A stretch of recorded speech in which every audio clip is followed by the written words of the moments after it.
passando para dizer que estou com muita saudade e que sinto falta do nosso culto, mas em breve estaremos juntos, né? Isso é uma fase, mas nada se compara a nós nos encontrarmos na casa do Senhor. Quero deixar um abraço a todos aqui e um feliz dia. Olá, meus irmãos, como é que vocês estão? Nós estamos bem, graças a Deus.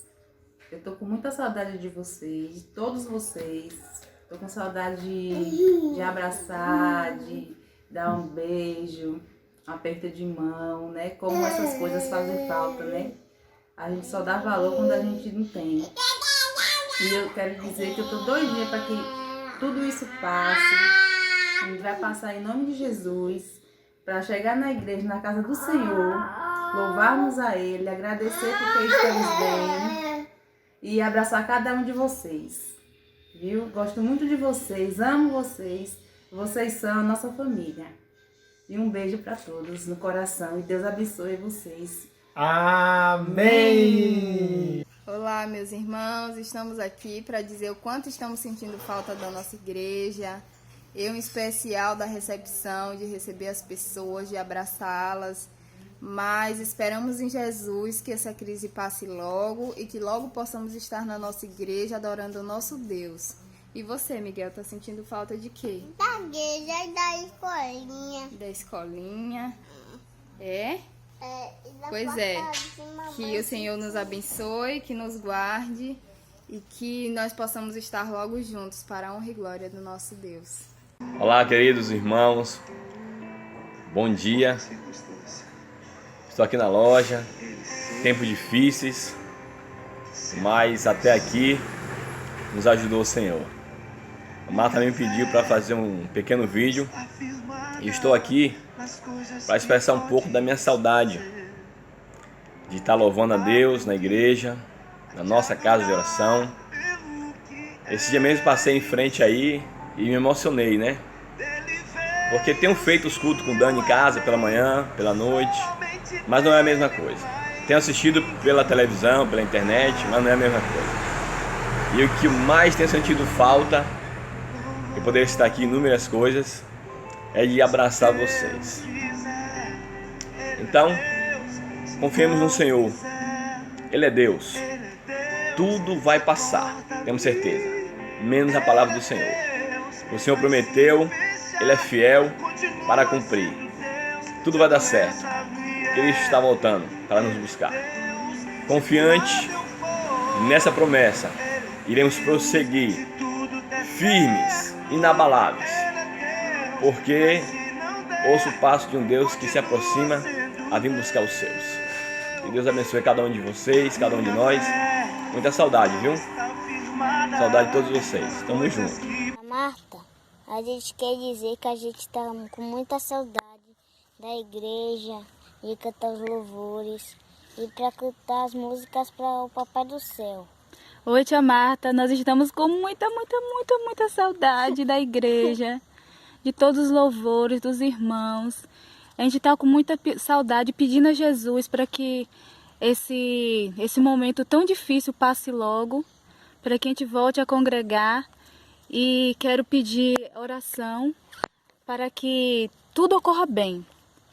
E quando a gente voltar, a gente volte muito melhor. E que voltemos com o coração desejoso de ver logo Jesus voltar. Nós amamos todos os irmãos. Beijo. Pessoal, estou aqui para dizer que eu sei que a saudade dói, mas eu não sabia que doeria tanto ficar longe de todos.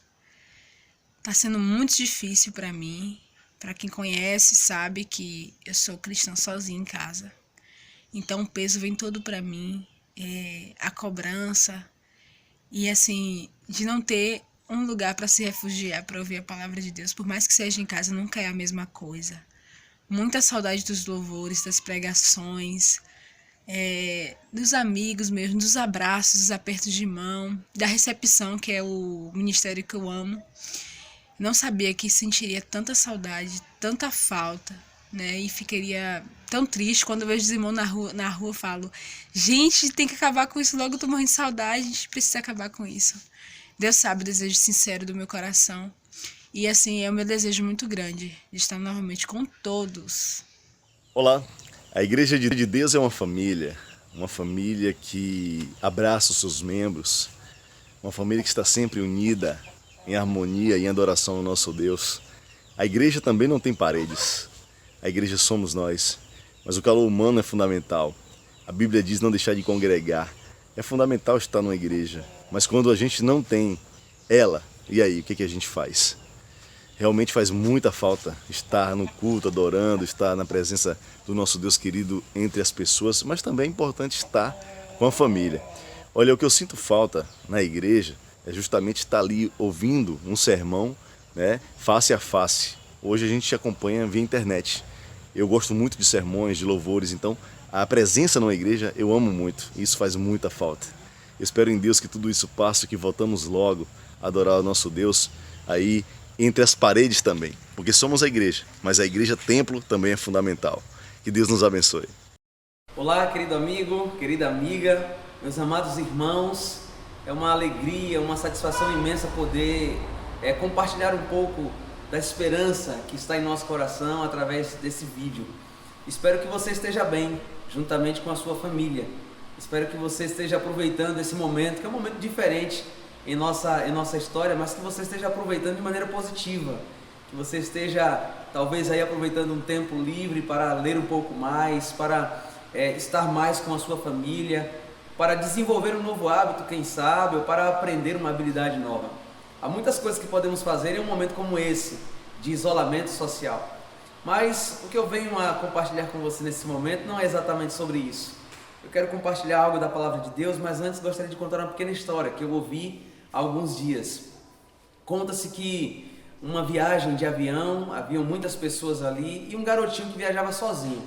Ele estava sentado na sua poltrona e de repente começou a acontecer uma grande turbulência. E em meio a essa turbulência, as pessoas começaram a ficar agitadas, algumas preocupadas, algumas pessoas começaram a chorar, outras se angustiar, porque era uma turbulência realmente muito agressiva. No entanto, o que se observava é que aquele garotinho permanecia tranquilo. E alguém ficou curioso com aquela situação e perguntou a ele: ué, você não tem medo? Está no meio dessa turbulência, você está sozinho, sem os seus pais, sem a sua família, você não tem medo do que pode acontecer? Você não tem medo que esse avião vai cair? E a resposta daquele garotinho foi o seguinte: eu não tenho medo, porque o piloto é o meu pai. E em um momento como esse, de fato, alguns podem ficar amedrontados, alguns até podem entrar em pânico, alguns podem pensar o que será do futuro, o que vai ser amanhã, o que nós vamos comer, será que essa doença vai nos atingir, vai atingir a mim e a minha família, será que vai atingir a minha comunidade? E eu não sei qual é a sua preocupação nesse momento, mas tenha certeza de uma coisa, não tenha medo, Deus está no controle, Ele está no controle de toda a situação. E eu quero compartilhar com você um texto da Palavra de Deus que está no livro de Romanos, no capítulo 5. Romanos capítulo 5, a partir do versículo 3, ele nos diz: e não somente isto, mas também nos gloriamos nas próprias tribulações, sabendo que a tribulação produz perseverança, e a perseverança, experiência, e a experiência, esperança. E o verso 5 nos diz: ora, a esperança não confunde, porque o amor de Deus é derramado em nosso coração pelo Espírito Santo que nos foi outorgado.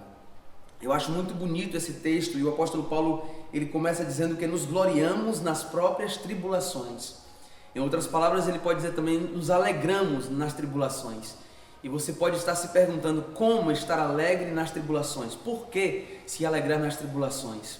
E ele traz a resposta, porque as tribulações, elas têm o seu ponto positivo, o seu lado positivo, porque a tribulação, ela produz perseverança, e a perseverança é um atributo de um verdadeiro cristão. Não há como viver a vida cristã nesse mundo sem ter perseverança, sem desenvolver a perseverança. Talvez um sinônimo comum que é muito utilizado no mundo hoje para perseverança seria resiliência. A resiliência é aquela capacidade que o indivíduo tem de superar as dificuldades, as próprias dificuldades, e crescer com elas. Fazer com que as dificuldades da vida, os problemas, se tornem algo que vai impulsioná-lo para frente. Isso é perseverança.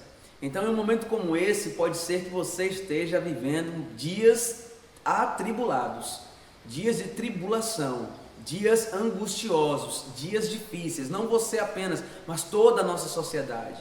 No entanto, eu quero garantir a você que nós devemos nos gloriar, ou melhor, nos alegrar nessas tribulações, porque elas produzem perseverança.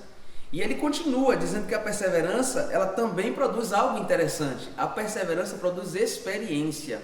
Eu gosto de uma outra versão da Bíblia, que é a versão King James, onde ele traz uma tradução um pouquinho diferente, mas que quer dizer a mesma coisa.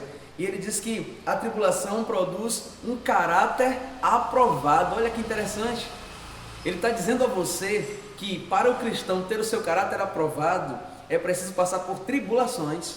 E essas tribulações irão garantir a você, irão dar a você perseverança. E essa perseverança vai fazer com que você tenha um caráter aprovado diante do Senhor. Isso é maravilhoso. E quando a gente vai para as Escrituras, a gente percebe que os grandes homens de Deus, homens e mulheres de Deus, sim, passaram por tribulações, passaram pelos seus desertos, às vezes desertos literais, às vezes desertos simbólicos, no sentido de dificuldades da vida, mas todos eles tiveram uma experiência de deserto para que pudessem ter o seu caráter aprovado, para que pudessem ter o caráter aperfeiçoado no Senhor. E eu acredito que Deus está querendo preparar a sua igreja. Não precisamos ser alarmistas e dizer, olha, vamos correr, vamos fugir, porque já estamos, o fim se aproxima, é o fim do mundo. Não há necessidade disso. Mas precisamos perceber que esse é um momento crucial na nossa história, na história da humanidade, na história da igreja. É um momento de preparo, é um momento de preparar o nosso caráter, de aperfeiçoar o nosso caráter para o encontro com o nosso Senhor Jesus Cristo. Então, ele termina dizendo que essa experiência, ou esse aperfeiçoamento de caráter, também produz uma outra coisa, produz a esperança. E você sabe que a esperança não é apenas um sentimento. Para nós, a esperança é alguém, a esperança é Jesus Cristo. Então deposite nele toda a sua confiança, tendo a certeza de que ele tem cuidado de você e tem cuidado da sua família. Eu quero finalizar essa reflexão lendo um relato interessante. Cerca do ano 1894, a irmã Ellen White também vivenciou uma experiência muito parecida com essa que nós estamos vivendo. O mundo da época em que ela vivia foi acometido de uma grande pandemia. Foi o vírus H2N2, conhecido também como influenza. E Ellen White passou por isso, inclusive foi também vítima, foi infectada com esse vírus. E em uma carta que ela escreveu para um homem chamado Stephen Haskell, ela diz o seguinte: em New South Wales, fomos testados e provados pela epidemia de influenza. Quase todas as famílias foram atingidas nas cidades e vilas do campo. Alguns estão agora muito doentes. Suas vidas estão por um fio. Oramos pelos enfermos, fazemos o que podemos financeiramente e agora esperamos o resultado. Em um só dia, na semana passada, houve 11 funerais. Olha que situação terrível. As crianças parecem não sofrer tanto quanto os adultos e os idosos. Fui severamente atingida e não posso participar de reuniões há 4 semanas. Mas não desisti de levantar da minha cama cada dia. Escrevi minha cota de páginas quase todos os dias, apesar de tossir, espirrar e sangrar pelo nariz. O irmão Colcord ficou confinado à sua cama. Quase todo mundo ao meu redor tem sofrido, mas agradeço ao Senhor por estar melhorando e tendo um bom ânimo no Senhor. Não preciso olhar desesperadamente, nem gemer e orar a ver meus irmãos e irmãs angustiados. O povo de Deus está sendo provado e testado, e que Deus me conceda ser capaz de ajudá-los durante esse tempo e que eu possa me apegar a Jesus com mais firmeza do que nunca. Que relato maravilhoso, do qual nós podemos extrair importantes lições. Qual foi a atitude da irmã Ellen White diante de um quadro de pandemia, talvez até pior do que o que nós estamos vivendo hoje? Afinal de contas, não havia uma medicina tão avançada como temos hoje. O número de vítimas certamente foi muito maior dessa pandemia que ela enfrentou, e Ellen White, é importante lembrar que nesse momento aqui em que ela escreve esta carta, ela já tinha mais de 60 anos. E como não é diferente, hoje o grupo de risco era justamente os mais idosos. E ela fazia parte desse grupo de risco e ela inclusive foi também infectada pelo vírus. No entanto, algumas lições importantes podemos extrair delas. Primeiro, manteve uma atitude de confiança em Deus. Ela não perdeu a sua confiança e a sua fé. Seguiu orando e intercedendo pela vida das pessoas que estavam sofrendo por conta daquela pandemia. A segunda lição é que ela também não ficou parada. Ela decidiu agir em prol das famílias que necessitavam de auxílio financeiro. Isso significa que nós também precisamos, nesse momento, que é um momento tão difícil para todas as pessoas, nos importar com a dor do outro. Olhar com empatia, olhar para aquelas pessoas que estão sofrendo talvez mais do que nós e que estão sofrendo consequências financeiras, econômicas dessa crise. E ela também se preocupou, porque na carta é dito que ela também procurou atender financeiramente algumas famílias. E a terceira lição, que eu acho maravilhosa, é que ela também, mesmo doente, mesmo estando num quadro até agressivo da doença, ela não perdeu de vista o senso de missão. Em determinado ponto da carta ela diz: isso não me impede de todos os dias levantar da minha cama. Embora não pudesse ir às reuniões na igreja, embora estivesse impossibilitada de pregar nos cultos públicos, mas ela fazia a sua parte. Todos os dias escrevendo, continuando escrevendo os seus livros, que era o seu ministério naquele momento. Eu imagino que se hoje Ellen White estivesse viva e estivesse vivendo os dias em que nós estamos vivendo, certamente ela estaria nas redes sociais, certamente ela estaria fazendo vídeos, encorajando a igreja, fortalecendo a igreja, pregando o evangelho do reino nesse momento difícil. Certamente ela estaria usando os recursos que existem hoje para continuar no cumprimento da missão. Então eu quero te dizer, destacar esses 3 pontos para você. Primeiro ponto: não perca de vista a sua fé, mantenha a sua fé firme em Jesus. Talvez esse seja o melhor momento para você desenvolver a sua fé, porque o desenvolvimento da nossa fé, queridos, não depende de um espaço físico, não depende de um templo, de uma igreja, de um local. Embora tudo isso seja importante, embora eu e você estejamos com muita saudade de nos congregar, de estarmos juntos entre irmãos, de dar aquele abraço caloroso, aquele aperto de mão, aquele sorriso maravilhoso, de louvarmos juntos, embora essa experiência seja muito importante para a vida cristã, o mais importante ainda é a sua comunhão pessoal com Deus. Então, ainda que os cultos não estejam acontecendo na igreja, você pode continuar a sua vida cristã em sua própria casa, fortalecendo o culto familiar. Eu acho que essa é uma oportunidade única para você fortalecer junto com a sua família e resgatar o culto familiar. A segunda lição que eu quero destacar é: ajude alguém em necessidade, não pense só em você. Eu sei que todos nós enfrentaremos dificuldades, todos nós enfrentaremos tribulações, mas certamente alguns sofrerão mais do que outros. E se você puder diminuir o sofrimento de alguém através de uma ajuda financeira, através de um auxílio de alguma forma, faça isso. Faça isso. Um vizinho, um amigo, um parente, um irmão da sua igreja. E a terceira lição, querido: não perca de vista o senso de missão. A igreja não parou, a igreja está viva. Dê um estudo bíblico online para um amigo seu, para um parente, para um familiar. Faça alguma coisa, se envolva na missão, divulgue as coisas que a igreja tem produzido para levar o evangelho para as outras pessoas. A igreja continua viva e atuante. Portanto, se envolva nesta missão de salvar pessoas.